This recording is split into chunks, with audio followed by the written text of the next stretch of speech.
Yes, this is what we have at the moment. I'm meant to be turning this into a brain instead of a sphere turning around. And then the idea is that we write this seizure semiology, so essentially a description of what's happening during seizure, and it will tell us which part of the brain is being affected by those symptoms. Someone was saying it is voodoo. Well, it's a bit... It is, except that some of these things are being confirmed by like EEG recordings and imaging and stuff. So for example, if you remove some, it should change the area of the brain. And this is obviously rotating too quickly. We need like a possible option to stop rotating and being able to rotate it manually ourselves. Brander, it's for Blender. Okay, this is actually nice. Yeah, Creative Commons, we like Creative Commons. We will acknowledge Anderson Winkler if we end up using this. Cortical mesh, speed according to, yes, the different atlases. That's a lot of work there. It's really nice, thank you very much. Yeah, the different atlases. Question is, how different are they? Why are they different? Okay, the brain website looks great. Why the atlases are different, and which one is the most recent one, or which one you think is more reliable?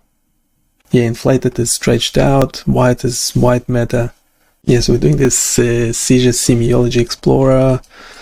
It's exploring how different seizure symptoms relate to brain regions. So we'll have a model of the brain rotating over here, and the affected region will be indicated below it. And then you have the description. You will have a semiology. So we'll have an example semiology like deja vu and lip smacking movements, and it will show you which parts of the brain are affected by it.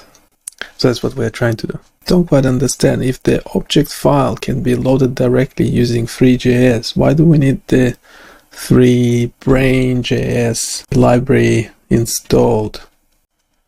We have the object files, but how do we actually use them?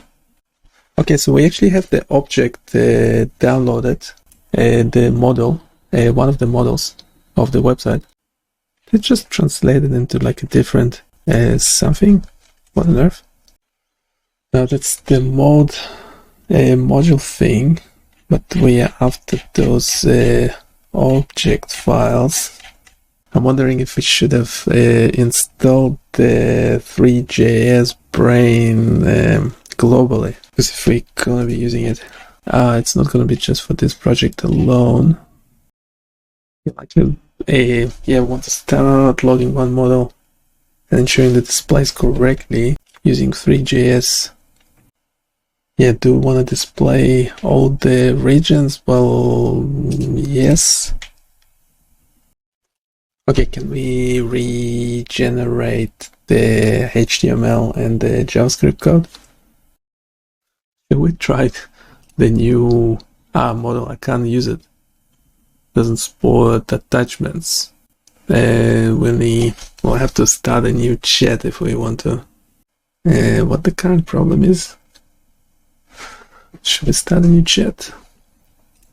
Yeah, don't want to load them by names, just load them, through the list. Hey, can we find the library and just load the first 5 object files, whichever they are? Don't try to guess the names if you don't know them. Okay, so now it's suggesting something else. We're actually using backend. Fetching all the files list of objects from the server folder and serving it to the front end. We are happy to try it. JavaScript is shorter, which is a good sign. Finished loading something. Okay, it loaded the object files. There's no error in the console. There is no error on the server, so the object files do exist, but the canvas is blank. Okay, while it's generating, I think it's stuck as well. I think it's stuck. Try again. Yeah, this tab of ChatGPT is almost 300 megabytes. We only have 27 megabytes in something that meant to be actually larger.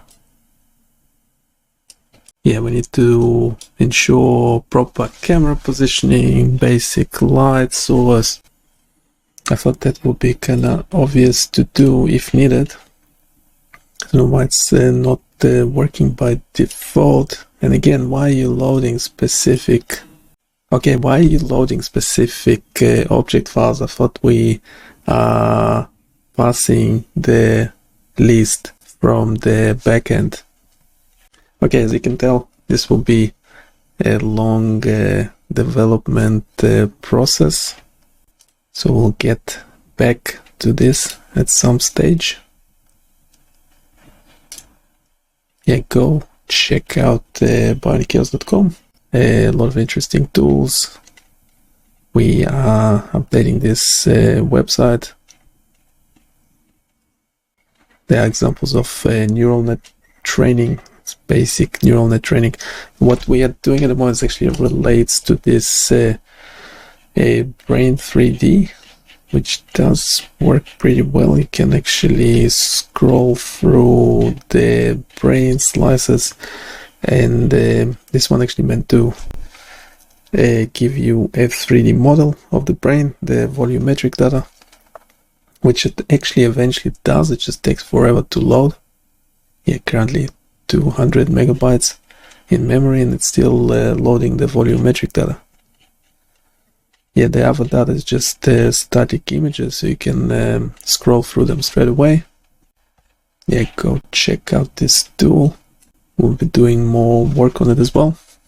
Yeah, CardioRock actually works. We did have an updated version of it, so actually will be, this one essentially teaches you about how rock curves work, and how do you extract the area under the curve from it.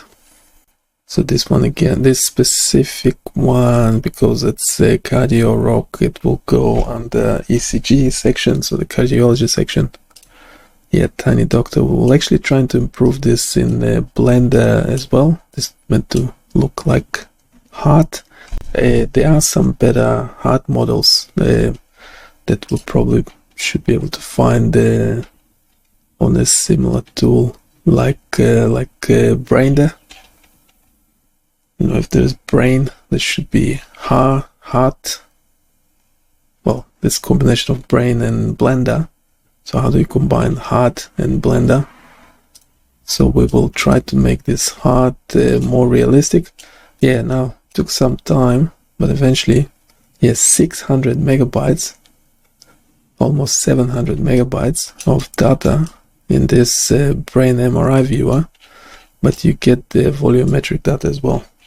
So those are static images, so they are loading pretty much instantly, but the volumetric data is taking quite some time to load, and doesn't actually look like a brain, because apparently we meant to turn it into a surface mesh, similar to what's described here, like a free surface renderer, and then in theory should be able to remove the data inside the brain itself. So we'll be doing that. I'll just say bye-bye for now. And don't forget to check the website. Don't forget to provide your feedback. That's the most important thing. It's all under development at the moment, so this is a good time for you to provide feedback. Don't forget to also subscribe on the YouTube channel. It helps a lot. And I'll see you in a bit. Bye.